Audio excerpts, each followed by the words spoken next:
seconds. So,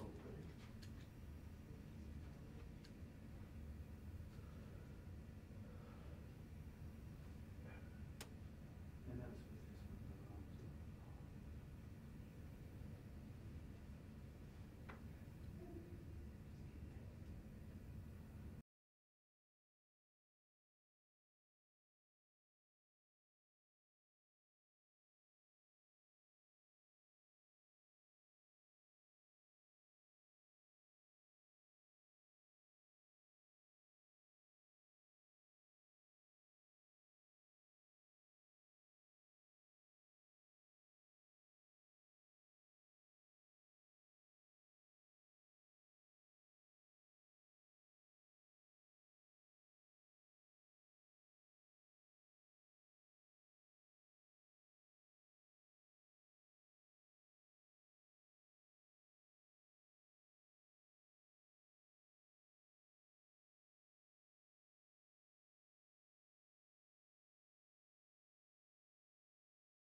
Thank you for all coming today. I'm really grateful for your time. And I'd like to briefly set out for you today some of the measures that the Welsh Government is putting in place to help businesses and people through the coming winter months.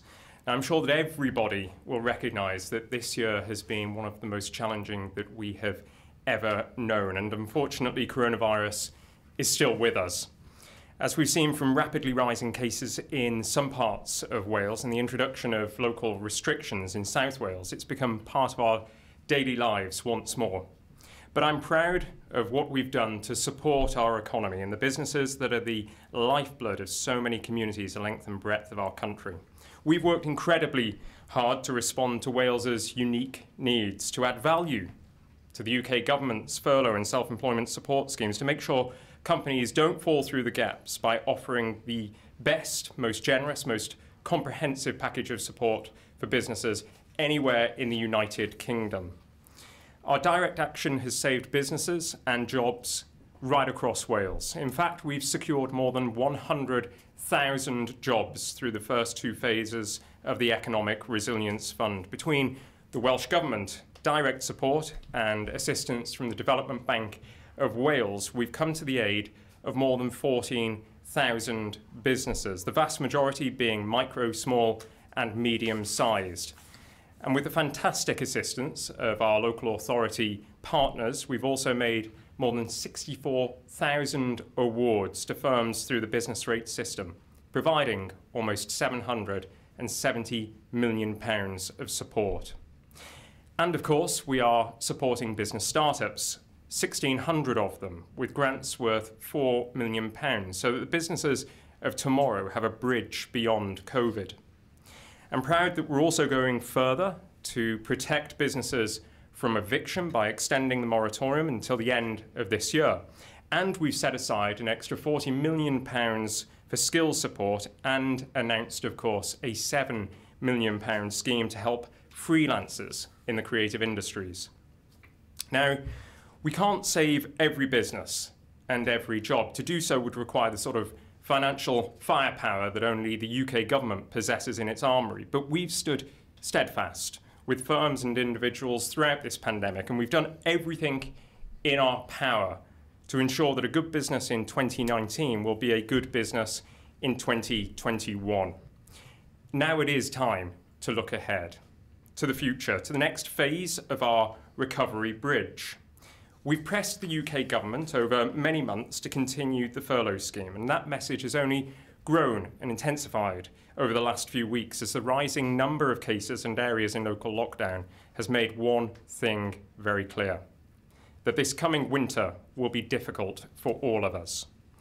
I'm pleased that last week the Chancellor listened to our calls, and today I'd like to set out the work we will do once again to put politics aside, to work in the national interest and to put in place an additional package of support here in Wales that complements the job support scheme announced by the UK Government Chancellor just last week, and once again to give our businesses the best package of support anywhere in the UK. So today I'm announcing a further £140 million to support businesses in Wales. Up to £60 million of that funding will be used to support a new local lockdown fund to help businesses and individuals in those areas experiencing local restrictions. Today, we have 9 local authority areas under restrictions. By midnight, that number will have increased to 12. And it's likely that over the next few weeks and months, we'll see a rolling programme of restrictions to help us respond to local increases in cases. So we need to be dynamic in our approach to responding to coronavirus. And none of us would wish to see a national lockdown if we can avoid it. But we know that businesses in containment areas will need extra help.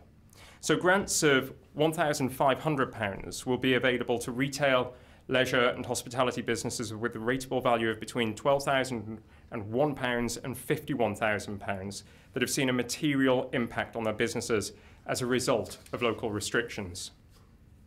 Grants of £1,000 will be available to small businesses with a rateable value of £12,000 or less, and who again can similarly demonstrate a material impact on their business. Now, 5% of this funding will be made available to local authorities to support businesses materially impacted by local lockdown, but not registered to pay business rates. And there will be discretionary grants of up to £1,500 for those businesses. I'll be making more detail on the qualifying criteria for businesses in the coming days. The second major plank of this support package will be £80 million to help businesses prepare for the post-COVID economy. Now, this is an important and necessary change. The first 2 phases of the Economic Resilience Fund were shaped in the initial phases of the crisis, when the virus was new and when we were all experiencing the shock and awe of the first wave of the impact of a national lockdown.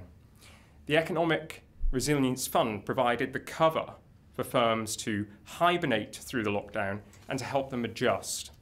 But the third phase of the Economic Resilience Fund will take a different form.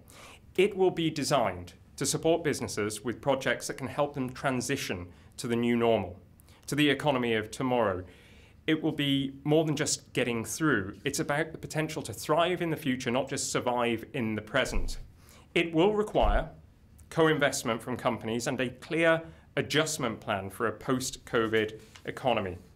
So grants of up to £10,000 will be available to micro businesses that employ up to 9 people for projects on the condition that they match this with their own investment of at least 10%. Grants of up to £150,000 will be made available for small and medium-sized businesses, with 10% minimum match funding required for small enterprises and 20% required for medium-sized businesses. And then grants of up to £200,000 will be available for larger businesses employing more than 250 people, with 50% match funding required. And I'm pleased to say that all recipients of these grants will be required to sign up to the principles of the economic contract in order to ensure that we do truly build back better. Now, some sectors have faced particular challenge, including, of course, tourism and hospitality businesses, many of which have recorded zero or near to zero income since March. So, of the £80 million, £20 million will be ring-fenced to support tourism and hospitality businesses as they enter the winter months, to give them a pathway through to spring 2021. We hope to launch the triage system for the new grants that I've announced today in the first week of October, with applications open before the end of the month, allowing time for applications to be developed with first payments made as soon as possible afterwards. This £140 million will no doubt make the difference between business survival and business death for thousands of enterprises. It will also make the difference between employment and unemployment for thousands more workers. But nobody should be under any illusions about the scale of the challenges ahead of us. And that's why, as a Welsh Government, we remain totally committed to working with our partners and taking the necessary public health and economic support measures to tackle the virus and to help our economy through these coming winter months. I'm now happy to take questions. Today, I'll begin with Dan Davis from BBC Wales. Dan. Thanks, Minister. The UK government is reportedly considering stricter restrictions in hotspot areas of England, going further than the restrictions we've already seen. If case numbers continue to rise in parts of South Wales where you've imposed restrictions, does the Welsh Government have a plan over what to do next? Well, we very much work with all public bodies, and we've responded to calls from public bodies when asked for additional powers in order to ensure that people comply with restrictions. We work with police forces, with local authorities, and we will consider whatever measures are necessary in order to ensure that the public safety of the population is of paramount importance to us, and that we make sure that we also contain this infection in the coming months. We've seen sometimes quite distressing accounts from students in quarantine around the UK. If there are students due to come to Wales this week who are worried about their education and about their welfare, what's your message to them? Well, Dan, I can say that public health has always and will always be our most important priority as we tackle this pandemic. And the welfare of individuals, particularly vulnerable people like the elderly and young people, is of vital importance. The Education Minister will be delivering a press conference later this week, where I'm sure she'll be discussing and answering questions about the welfare of students. But I can say this: the last thing that we would wish for is for students to be facing the predicament of having to stay in university halls of residence over the Christmas period, having to face ongoing uncertainty and anxiety because of the pandemic. And we are working incredibly closely with Welsh higher education institutions, with unions, with the workforce of universities, and with student bodies to ensure that we respond to the needs of young people in universities and indeed in other education settings. And I'll now move to Adrian Masters from ITV Wales. Thank you, Minister. What's your advice to businesses that have to deal with people face to face? And I'm not just talking about in the hospitality industry, but organisations and businesses like car dealerships, say. Okay, well, I'd like to say this actually, because I met with the Wales Retail Consortium last week, and there was concern expressed about some aggression from the public in terms of how they engage with the workforce within shops.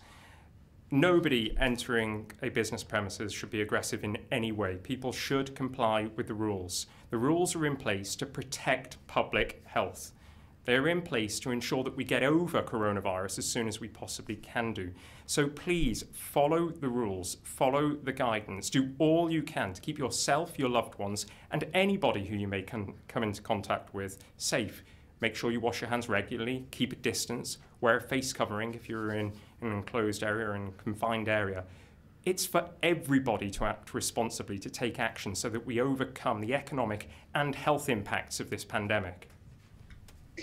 Before I ask my second question, could I just narrow that down? What I actually meant was advice for those businesses who need to be able to see people in local lockdown areas in order to do their business?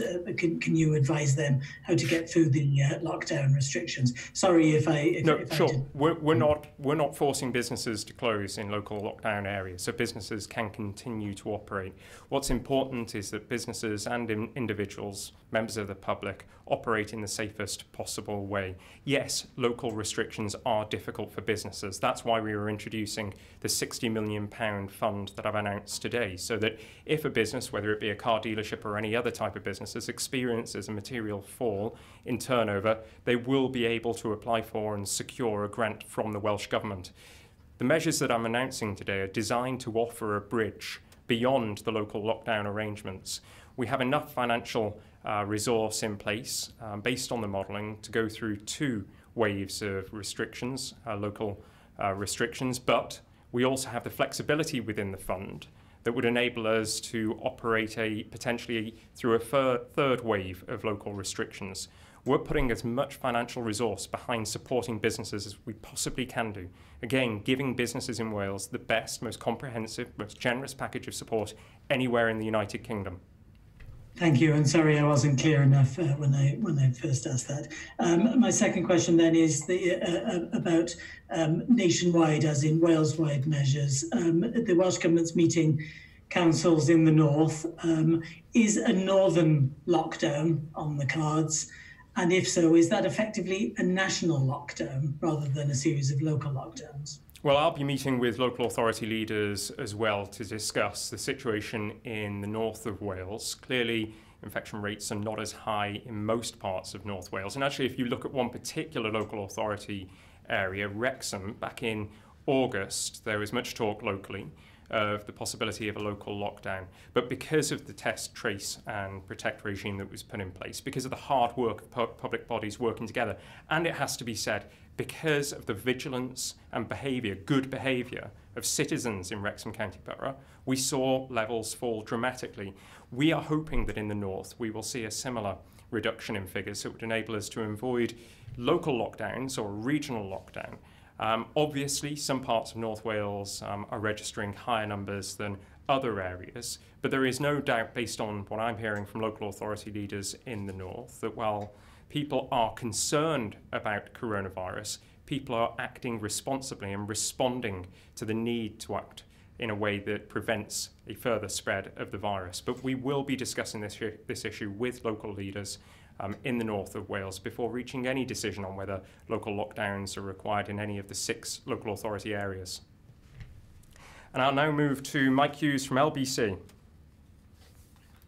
Minister, thank you very much indeed. Does the Welsh Government have a working assessment of what the long-term scarring to the economy is going to be from this pandemic? You've said today that you're not able to save any business. Do you know what the deep-rooted impact is going to be from all of this? Well, Mike, I'm sure you're aware of numerous models, numerous forecasts that suggest that unemployment could rise to 10%, potentially more. There were concerns that without an extension or an evolution of furlough, that the figure would be even higher. It's not going to be as high as a result of the job support scheme. That's why I very much welcome the UK government's decision, although the UK government must ensure that there's flexibility in that scheme. If it has to be adjusted, if they find that the scheme does not benefit all sectors as they had aimed and hoped for, then they have to amend it, just as they amended arrangements for the coronavirus interruption business loan scheme, the so-called CBILS scheme. So the UK government has to be able to operate flexibly in terms of the job support scheme. We in Welsh Government have operated on the basis of putting as much financial resource behind businesses as possible. And we will go on doing that. And as a result of our direct interventions, as I said earlier, we've secured more than 100,000 jobs. The latest unemployment statistics show that there is a significant gap in unemployment between Wales and the UK, a 1% difference between Wales and the UK. We are 1% below the UK average, in all probability, because we have the most generous package of support for businesses. That 1% is the equivalent of 15,000 jobs that have been saved, and potentially more than that, because many of the predictions were that Wales would be worse hit than the UK overall, because we've got sectors that are so much more exposed, including aerospace, automotive, tourism, and hospitality. And to put it into context, 15,000 jobs is the equivalent of the entire working population of Ebbw Vale and Bryn Mawr, or of Mold and Buckley. That is the degree of our intervention today, and we will go on working to secure jobs, to save businesses in the coming months ahead. But there is no doubt that we face a huge challenge globally as a consequence of the pandemic. Our aim within Welsh Government is to save as many jobs and businesses as we possibly can do, working alongside UK Government, giving added value to any interventions that UK Government ministers make. Thank you. By the end of the day, a large proportion of Wales will be under local restrictions. Many people living in those areas will be single households who will no longer now be able to meet with anyone else. Are you able to provide us with an update today on whether there will be a change or an exemption to the rule for single households in terms of meeting someone else indoors? Well, Mike, this is a really important issue for so many people, particularly for the elderly and other vulnerable individuals. The First Minister will be giving a statement at the end of this week. This is the week in which the review is undertaken, and we are acutely aware of the stress and anxiety that people living in single households are facing right now, and if we can support them in any way, then we most certainly will do. And I'll move now to Wales Online and Will Hayward. Thank you, Minister. Some people in Wales are not allowed to leave their county because cases are too high at 40 cases per 100,000 people. However, people in parts of England where cases are over 200 cases per 100,000 are allowed to travel to rural Wales on holiday. Is this not both a serious threat of spreading the virus and unfair on the people in Welsh lockdown areas? And does the Welsh Government have any plans to deal with this? Well, first of all, it's absolutely vital that people consider very carefully whether journeys are required for whatever purpose. The rules and regulations are in place to inform people as to what they can and cannot do, but people also have a duty to society to consider what they should and should not do. And right now, with the nation facing a very serious second wave of coronavirus, it's incumbent upon everybody to do what they can to minimise the risk of the infection spreading. So if anybody has to travel, then they should do so considering every particular risk that it involves when they stop, when they interact with people, and they should take precautions in any way that they can. And so whilst it's vitally important that we retain an opportunity for businesses within the tourism and hospitality sector through the coming weeks and months, it's also vitally important that businesses and people who are either going on holiday or offer a service, a tourism or hospitality service, operate in a way that minimises the risk of exposure and transmission. And I would say, just regarding hospitality businesses in particular, they've probably been hit more than any other sector in the economy, particularly those parts of hospitality that have not been able to operate at all. I'm thinking of wedding events industries where they simply are not able to operate because they can't attract the bookings. It's vitally important that the UK Government looks to what the Welsh Government is announcing with the £20 million ring-fence fund and brings forward its own complementary package of support for hospitality. Because if they don't, then we do face a terrible loss of jobs and businesses over the coming winter months. Thank you. So just in answer to that question, there aren't plans by the Welsh Government to restrict people coming from places with severe, large amounts of cases in England. Well, these are is that fair to say? These are local lockdowns designed to contain infections within areas. What's absolutely important is that people living outside an area consider very carefully not just what they can and cannot do, but what they should or should not do. It's a responsibility of individuals as much as it is for businesses or for governments in terms of how we respond to coronavirus. And people have to do the right thing. And back in March, back in April and in May, people responded incredibly well. And we were able to reduce the infection rate. We were able to drive down transmission levels. It's absolutely vital in the coming weeks and months that we see a similar effort undertaken by individuals as well as by businesses.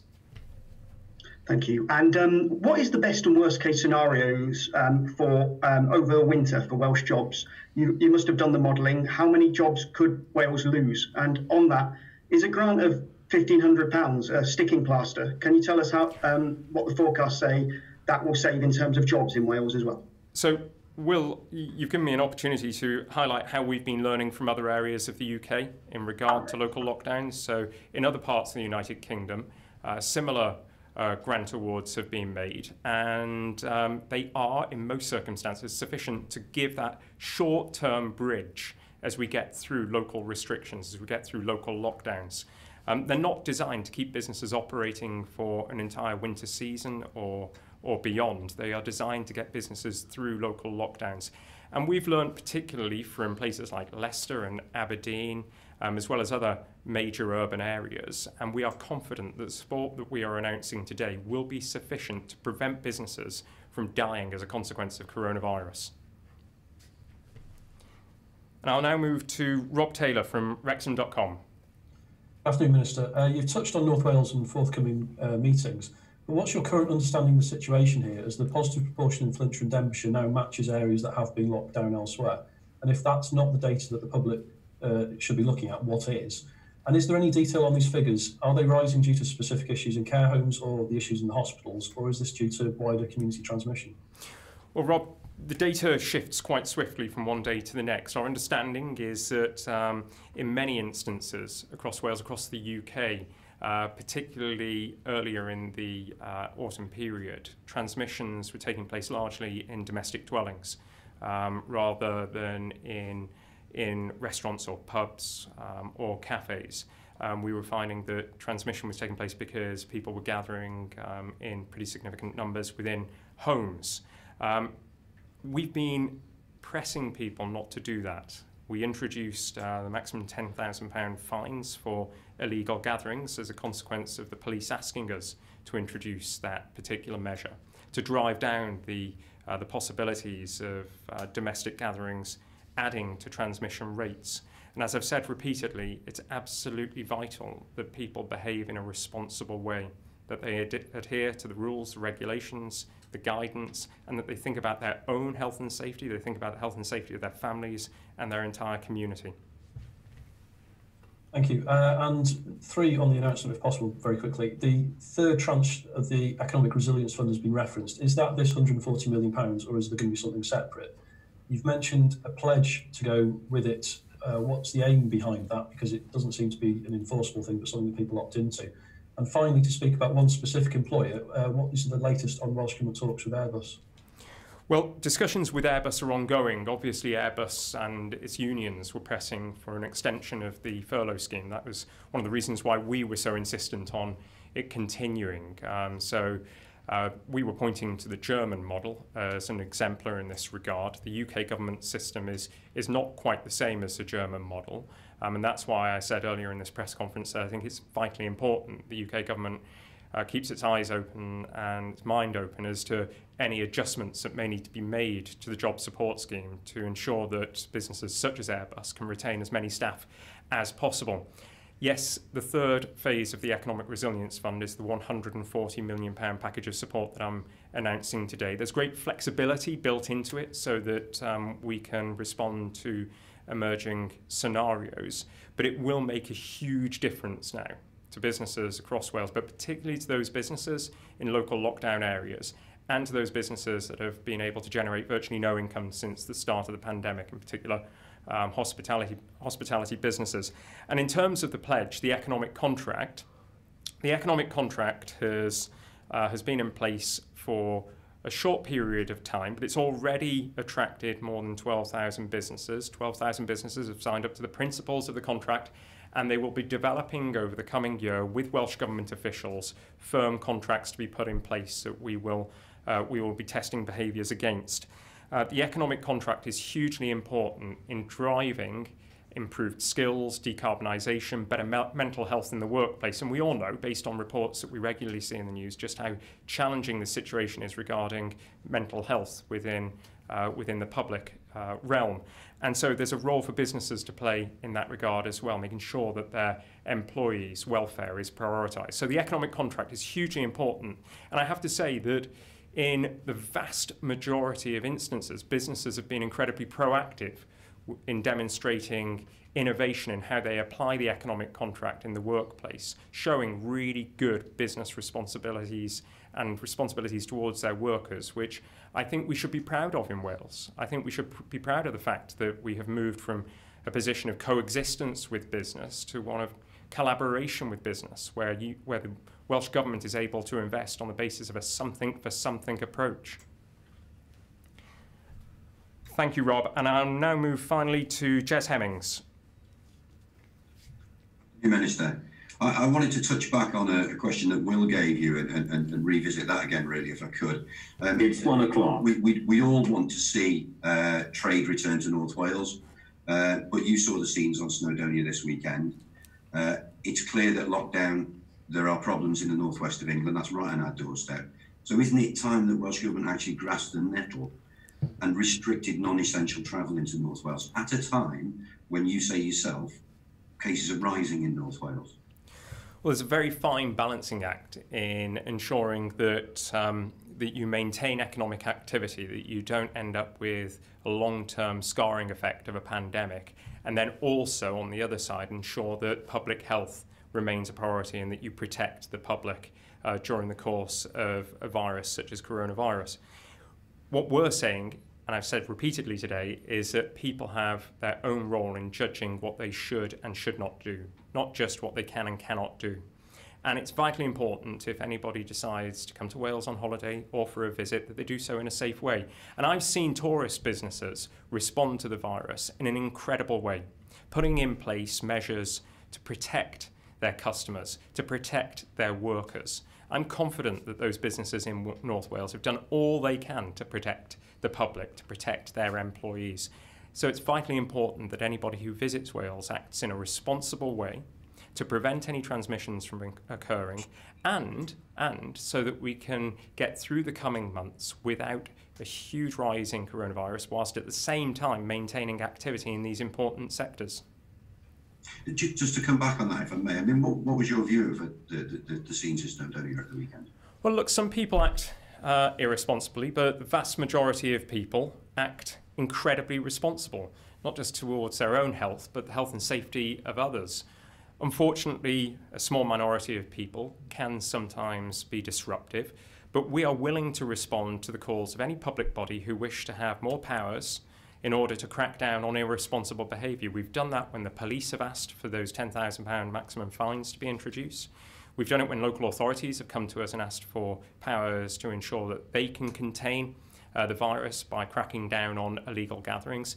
We will go on responding to public bodies who ask us for the powers and for the equipment to be able to respond to irresponsible behaviour. Can I just ask you a question about testing then? Back in April, testing was being done mainly in Cardiff, and we endured some delays in North Wales. Bangor University offered its labs expertise and support. Finally, on the 18th of August, Welsh Government announced funding for 24/7 COVID testing in hospitals, including Ysbyty Glan-Clwyd up here. One would assume that's something to do with the problems we've had with lighthouse lamps. Can you absolutely assure Welsh voters in North Wales that we'll have a testing system that's fully fit for purpose come winter? Well, I think the FM has already spoken extensively about this and reassured people in North Wales that we will have that. We'll see capacity increase next week to 5,000 a day and then 8,000 a day the week after that. And we're assured that by November, the lighthouse labs, which, yes, have faced problems, will deliver capacity to the degree of 19,000 tests per day in Wales. That's a significant figure. And of course, all parts of Wales will benefit from that, including North Wales. Thank you. That brings us to the end of today's press conference. Thank you.